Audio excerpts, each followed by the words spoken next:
Last week, Peacemaker revealed the truth that the perfect Earth that Christopher Smith/Peacemaker John Cena found himself in was actually one where the Nazis won World War II.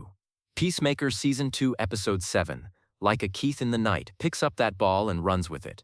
Directed by Alethea Jones, who directed the stellar Episode 5, and written once more by showrunner James Gunn, Guardians of the Galaxy Vol. 3. The 33-minute-long installment packs a lot of plot into that small runtime, so let's jump right into it. We pick up right where we left off last time, with Peacemaker and Amelia Harcourt, Jennifer Holland, realizing the reality of the Earth they're on. At the same time, the alternate Harcourt stands with the authorities, ready to arrest Amelia Prime. To avoid confusion, anyone from the main Earth who has an alive counterpart in this alternate Earth will be referred to as Character Name Prime, and their counterpart will be known as Character Name 2.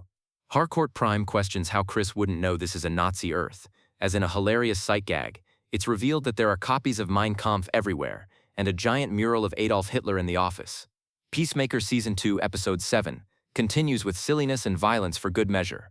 As Harcourt 2 stands next to Chris, he tells her he's going to have to break up with her for what he's about to do. This declaration leads into an exhilarating sequence of Peacemaker and Harcourt Prime whipping the ass of everyone in sight. Easily, this is the best action sequence of the season so far, containing a bone-crunching ferocity that fits the desperation at this point in the plot. The two escape the office and roll the opening credits. Peacemaker Season 2 Episode 7 contains a lot of converging plot lines, so we'll go ahead and take each one at a time until its natural convergence point. Chris and Amelia Prime ride off on a motorbike until they're surrounded by countless police officers. They're saved, as it were, by Augie Smith/Blue Dragon, Robert Patrick, and Keith Smith/Captain Triumph, David Denman.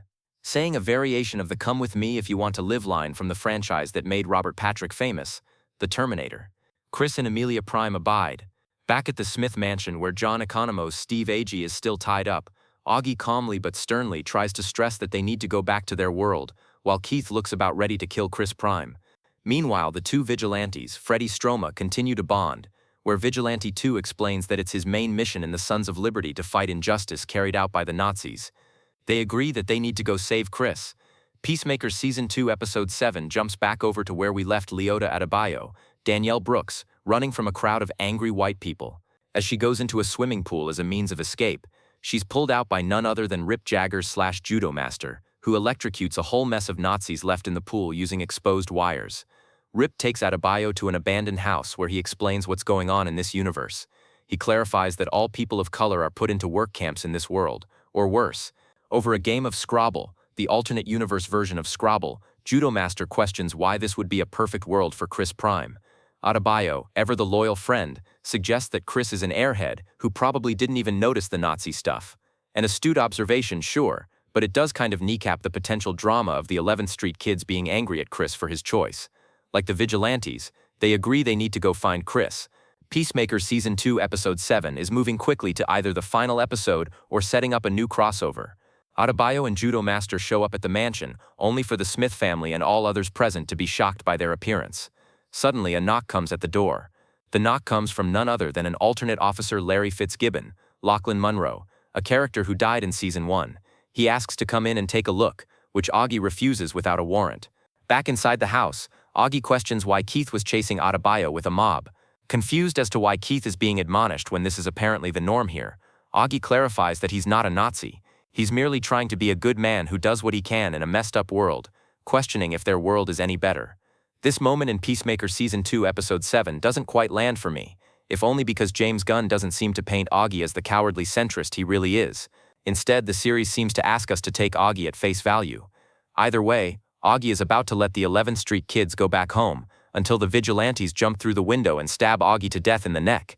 As Chris cries out in anguish, the cops enter, and the vigilantes engage in another one of the best action sequences of the season. It's been so long since we've seen Vigilante throw down in the costume, and here we get two for the price of one. John Cena continues to showcase why Peacemaker deserves your attention. After a copious amount of cop killing, the vigilantes begin to beat Keith to death, with the other 11th Street kids holding him down. Chris cries out for them to stop, having flashbacks of killing his brother in the Prime Universe. In what is easily John Cena's finest hour as an actor, he tearfully, painfully screams that he only causes hurt in any universe, and he comes to his dying brother's side. Gently, Adebayo leads Chris out of the portal with the other 11th Street kids. One vigilante, very clearly not identified, stays behind to fight off the rest of the cops. Before getting to the gut punch of an ending for Peacemaker Season 2 Episode 7, we've got to jump back to Argus. Rick Flag Sr., played by Frank Grillo in increasingly smarmy vengeance mode, relishing his chance to get back at Chris for his son's death in the Suicide Squad, has a friend of Lex Luthor's to help them locate the portal. This is none other than Sidney Happerson, Stephen Blackheart, one of Lex's technicians from Superman. Happerson not only identifies the portal in Vigilante's house, but he also comments that the portal is a lot more stable than the portals Lex opened in Superman.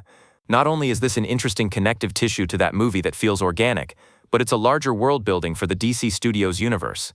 Could this be a portal built by none other than Brainiac, with the creature that Augie killed on Prime Earth being an emissary sent to scout?